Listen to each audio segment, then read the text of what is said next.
Ini sakit itu 6 tahun itu. Udah dan pukul keluar besar.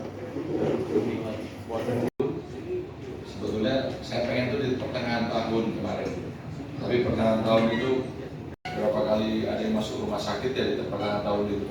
Memang banyak sekali program kemarin, program-program kami yang dibebankan di Kodam 12 dan Kodam ini sudah selesai. Kita komunikasi, namun yang di Ketapang saya sampaikan saja Bapak Ibu sekalian, TNI dalam hal ini kita sudah punya Kopsus, dulu mungkin Bapak kenal Kopassus.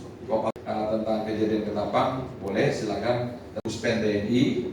Jadi kalau saya press release lagi nanti di sini, kalau kerjaan mah ada aja Pak. Nanti besok saya kerjain lagi mereka suruh olahraga segala macam. Kemudian karena berasal dari Kalimantan Barat, ya karena kan orang asing. Kalau orang asing itu ada kekhususan gitu. Jadi memang orang asing, karena ini antara orang asing kepada warga kita. Jadi kita bukan, kecuali saya bilang nanti kalau orang asingnya bawa senjata, pakai uniform, dia mau perang ya saya hadepin gitu kan. Nah, dia mau perang tapi kan orang asing dalam hubungan non operasi militer ya. Jadi dari Jakarta yang ini ambil alih ya sesuai fungsi mereka sih. Mungkin press release pun dilakukan oleh Mabes TNI.